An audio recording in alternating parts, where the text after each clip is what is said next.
Dạ. À, con chưa một cảnh tái đấy. Thế cho cảnh tái nó rất là em chỉ mà chế mình đó. À. Nhưng cứ cái cứ một cứ đấu thế cho cảnh tái Giàu no thì bây giờ chỉ có nhia này. Bé tí là chó nữa. Tí là chó cả. còn nó đánh tao. Vì sát tan thói chê.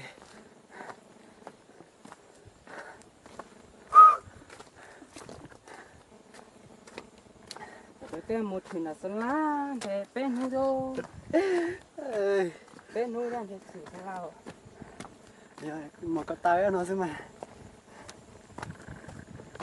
Bên nuôi một chú rồi mỗi tên mình thấy cũng xa xa thêm nữa này thì cửa tàu nữa.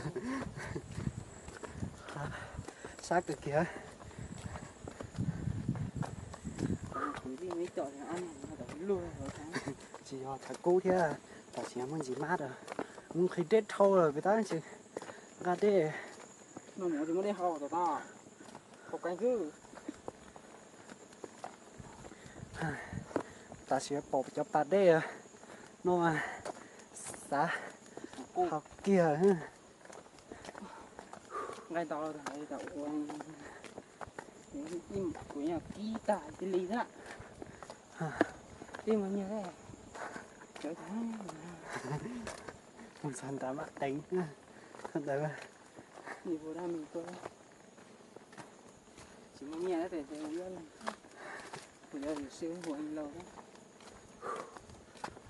Hiện tại anh Hùng hết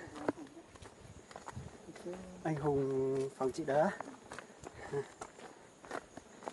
Ba mình coi. Sao cực kìa. Nhân vật tạo là để có nhân vật tạo đến thì can thủ ly tuổi. Can thủ là sao? nhưng nó để con này con thì tao bé của mà tao sao ta chỉ ta bé của mà tới ít của vô cho xe lấy họ ó của mà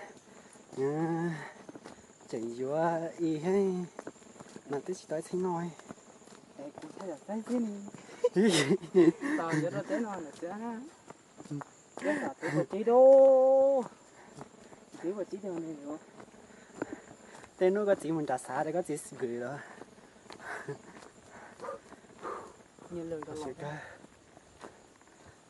nó còn chỉ là mình như lời nó trẻ thế nào hay là cũng nghĩ không như được chiếu chả cho lưới luôn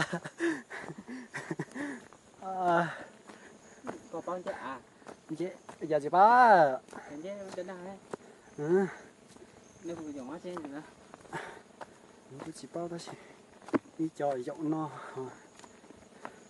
đi chòi thì nó to ta anh chế ẩm anh tao giải cái anh chế ẩm cái có cái